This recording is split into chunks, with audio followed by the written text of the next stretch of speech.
नमस्कार, मैं मणि sir classes में आप सबका हार्दिक स्वागत है।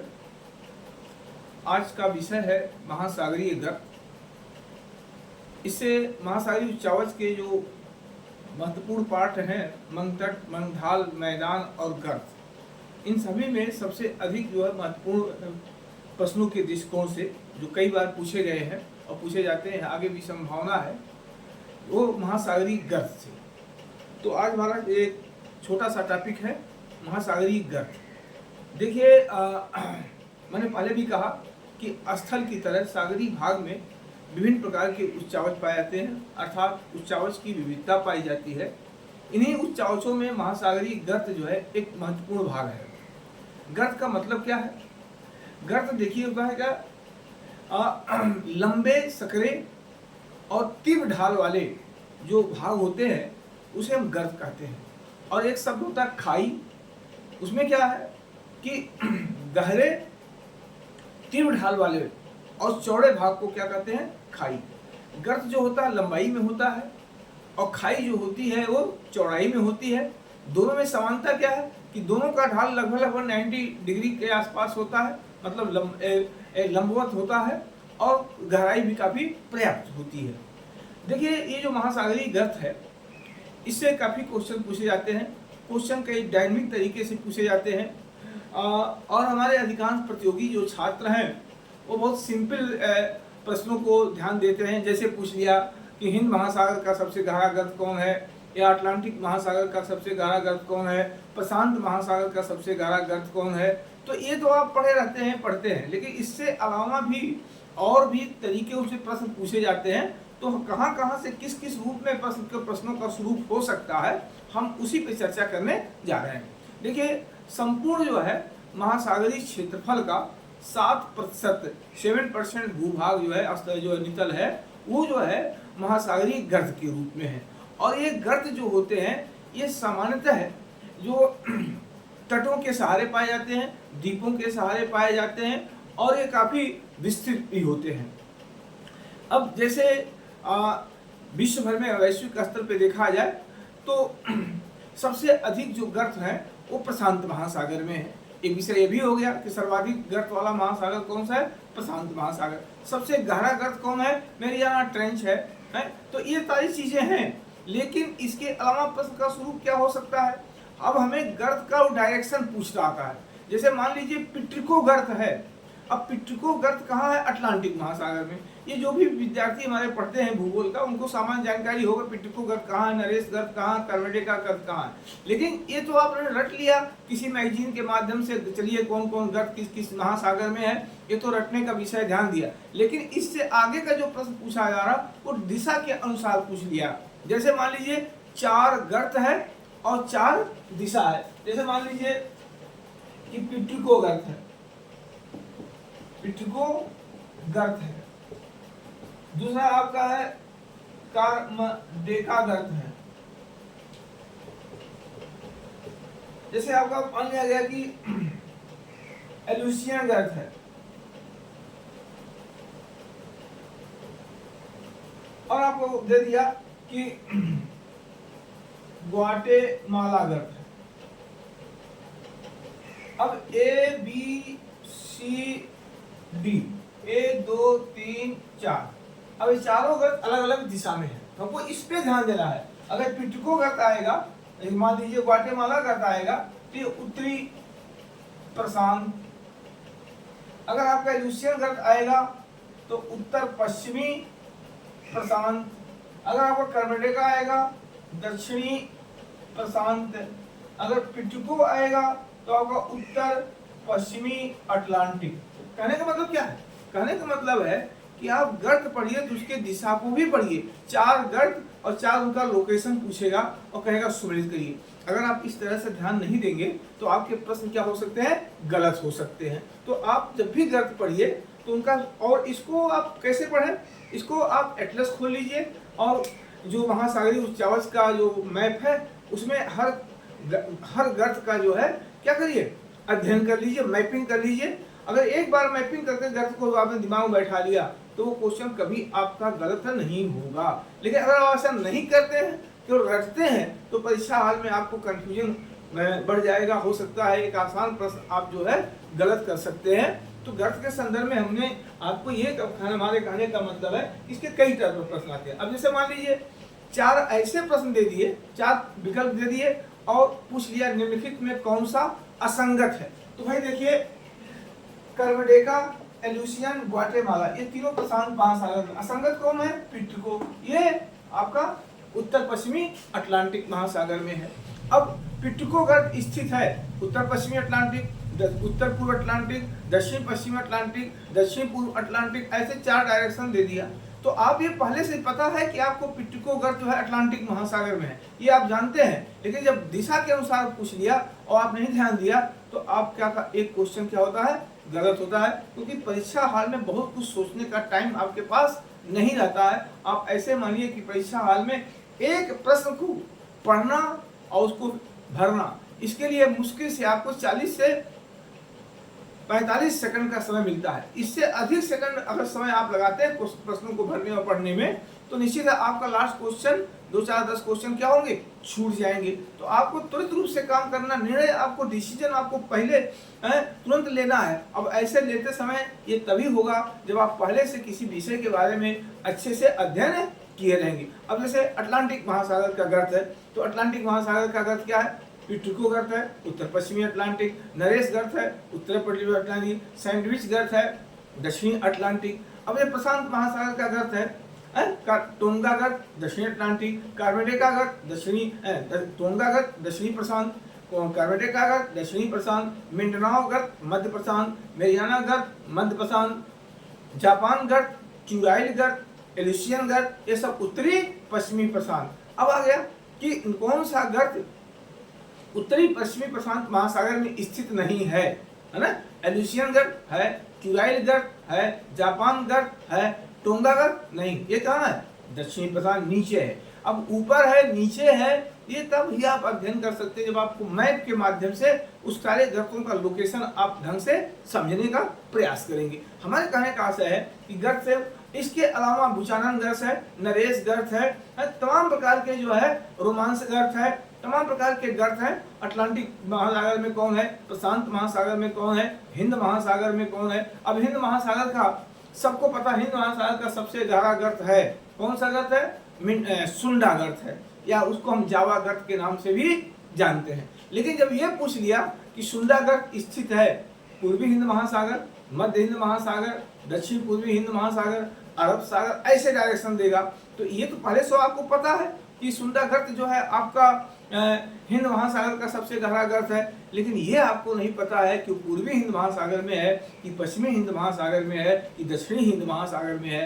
यद्यपि सुंडा गर्त हमारा कहाँ है? पूर्वी हिंद महासागर है, जावा द्वीप के पास है, इसलिए उसका नाम जावा गर्त के नाम से भी जाना जाता है। तो ये गर्त हमारे प्रश्नों के दृष्टिकोण से काफी महत्वपूर्ण होते हैं। इन गर्तों के बारे में आपको अच्छे से जान गए। ग्वाटेमाला गर्त कहाँ है? आप जानते हैं मध्य अमेरिकी देश ग्वाटेमाला के पास है। जैसे चिली गर्त है, पेरू गर्त है ना?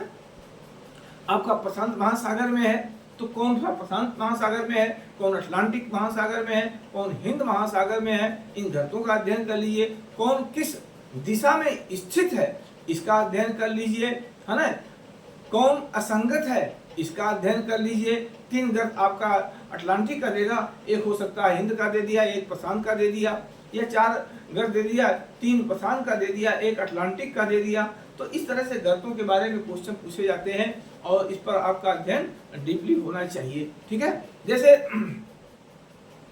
अभी रह गई बात गर्त का, अब आ गया महासागरीय मैदान। अब जब हम इसकी चर्चा करने जाते हैं तो महासागरीय नितल का मैदान जो है सबसे महत्वपूर्ण भाग है ना? महासागरीय नितल का मैदान क्या है? सबसे महत्वपूर्ण भाग है। ये एक संपूर्ण जो है सागरीय क्षेत्रफल का लगभग 75% जो है महासागरीय नितल मैदान के रूप में पाया जाता है। सर्वाधिक विस्तार इसका कहाँ है? प्रशांत महासागर में। इसके बाद कहाँ है? हिंद महासागर में। इसके बाद कहाँ है? अटलांटिक महासागर में। अब यहाँ पे अंतर क्या है कि हिंद महासागर प्रशांत महासागर के बाद अगर दूसरा बड़ा महासागर है तो अटलांटिक महासागर है।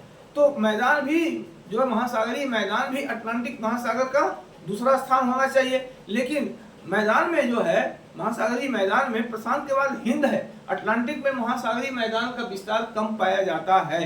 कथन सही है। कारण मंग तट और मंग ढाल का सर्वाधिक विस्तार होने के कारण, क्योंकि अटलांटिक महासागर में मंग तट और मंग ढालों का विस्तार होने के कारण महासागरीय मैदान का ऊंचाई जो है वो उसके हिंद महासागर की तुलना में कम पाया जाता है। अब जैसे मान लीजिए कि संपूर्ण सागरीय भाग का प्रशांत महासागर में कितना परसेंट मैदानी भाग है, 80.3%, 80.1%, 75 ऐसे दे दिया, तो आपको लास्ट डिजिट भी याद होना चाहिए 80.3%। तो 80.3% किसका भाग है?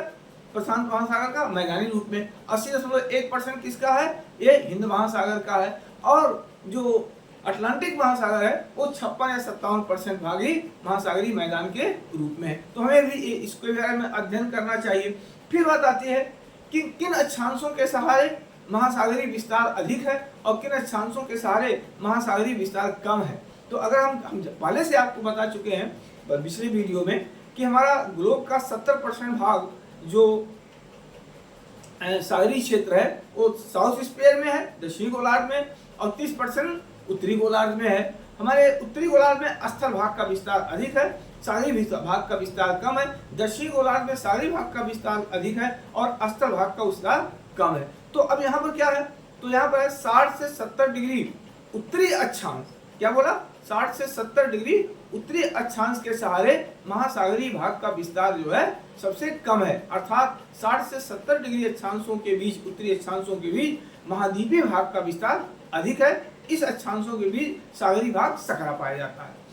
अटलांटिक महासागर को पूछ लिया कि अटलांटिक महासागर सर्वाधिक सकरा है, कर्क रेखा से सहारे, मकर रेखा के सहारे, भूमध्य रेखा के सहारे। तो अटलांटिक महासागर कर्क भूमध्य रेखा के सहारे सबसे अधिक सकरा पाया जाता है। एक चीज है, हरि अनंत हरि कथा अनंता। प्रश्नों का स्वरूप काफी व्यापक होता है।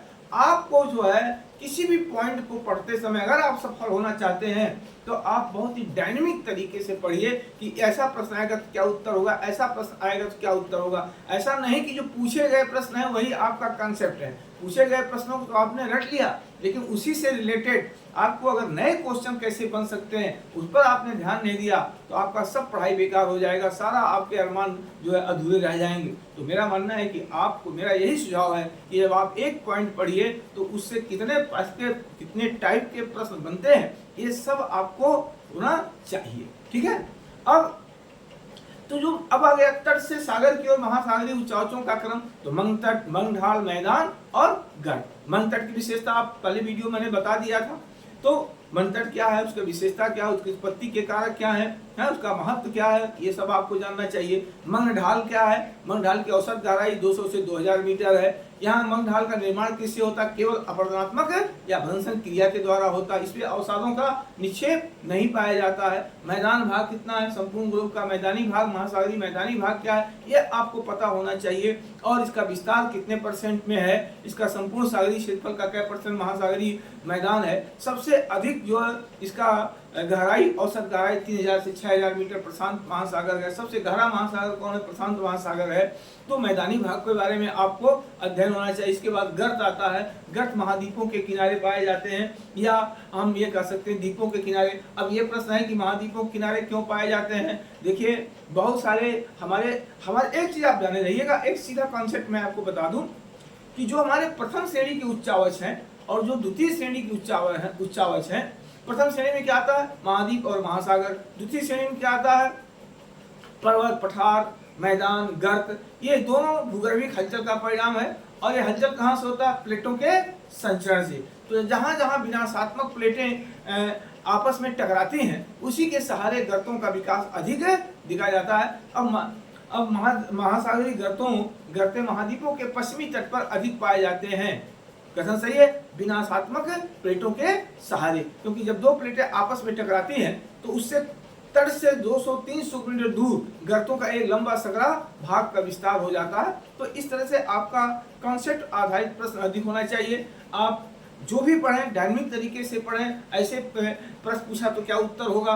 गर्त पर हमने बता दिया, डायरेक्शन भी जानिए, कौन हिंद महासागर, कौन प्रशांत, कौन अरब सागर का, सारे गर्तों के बारे में जाइए, है ना, ये सारे। अब जैसे महासागरीय उच्चावच में आता कटक, लंबे सकरे महासागरीय कटक। कटक के बारे में आप जानिए। अब महासागरीय कटक है तो लंबे सकरे है तीव्र ढाल वाले जल से मंग जो है भाग होते हैं उसे कटक कहते हैं, है ना। अब कटक किस महासागर की विशेषता है? अटलांटिक महासागर की विशेषता है, मध्य अटलांटिक कटक, है ना। क्योंकि जब प्लेटों का अपसरण हुआ, किसी स्थान से प्लेटें दो विपरीत दिशा में संचरण की, तो नीचे से जो मैग्मा लावा के रूप में एंडोसाइटिक रायोलाइटिक लावा के रूप में उभर के आया ऊपर और उसका जमा हुआ तो एक लंबा सा कटक, एक प्रकार से डूबा हुआ पहाड़ कह सकते हैं, वो कटक है। अब इसमें कटकों के अलग अलग नाम हैं, अलग अलग महासागर, अलग अलग कटक हैं, उसके बारे में भी आपको पता होना चाहिए। जैसे कटक किस महासागर की विशेषता है? तो आपका उत्तर क्या है? अटलांटिक महासागर। अटलांटिक महासागर के मध्य में उत्तर से दक्षिण मतलब कि आइसलैंड से लेकर दक्षिण में बोवर्ड द्वीप तक एक 14,000 किलोमीटर लंबा एक कटकों का विस्तार है, जिसको अलग अलग नामों से जानते हैं। जैसे उत्तरी अटलांटिक में जैसे आपका डॉल्फिन उभार है कटक या उभार, है ना, या रिड्ज अंग्रेजी में कहा जाता है। तो उत्तरी अटलांटिक महासागर में डॉल्फिन कटक है, उत्तर पूर्व में जो नॉर्वे के आसपास है वाल्विस टॉम्सन कटक है, दक्षिण अटलांटिक में चैलेंजर कटक है, दक्षिण पूर्वी भाग में वाल्विस कटक है। अब कौन सा कटक अटलांटिक महासागर में स्थित नहीं है? वाल्विस टॉम्सन कटक, चैलेंजर कटक, डॉल्फिन कटक, है ना, वाल्विस कटक या कार्लसबर्ग कटक। तो कार्लसबर्ग कटक, ये कटक कहाँ है? ये कटक आपका हिंद महासागर में है। तो कौन सा कटक किस महासागर में है ये जानिए। अब हिंद महासागर में अटलांटिक महासागर की तरह उत्तर से दक्षिण कटकों का एक क्रम पाता है, जैसे सोकोत्रा कटक, सिचिलिस कटक, सेंट पॉल कटक, कारगुलेन कटक, गासबर्ग कटक, इंडियन अंटार्कटिका कटक, कार्लसबर्ग कटक, ये सारे कटक हैं। अब आप कौन सा कटक कहाँ पर स्थित है पूछ लिया कि लक्षद्वीप या मालदीव किस कटक के सहारे स्थित है? चैगूस कटक के सहारे स्थित है। तो कहने का मतलब है कि हरि अनंत हरि कथा अनंता प्रश्न के स्वरूप काफी व्यापक होते हैं, आपको उसी व्यापक दृष्टिकोण से पढ़ने की आवश्यकता है। अगर आप महासागरीय उच्चावचों में आप उसके कटक, उसके गर्भ, उसकी मंग तट, मंग ढाल, मैदान, उच्चावच और डायनेमिक तरीके से पढ़ेंगे तो मुझे लगता है कि इससे आपका प्रश्न गलत नहीं होगा। और इस चैप्टर से एक प्रश्न किसी भी एग्जाम में जाओगे तो मिलना ही मिलना है। तो आज का हमारा एक जो वीडियो है वो इसी पर है कि आप इन सब चीज़ों पर आप फोकस करिए ताकि आगामी परीक्षा में आप प्रश्न के स्वरूप को आगे बढ़ा सकें। जय हिंद।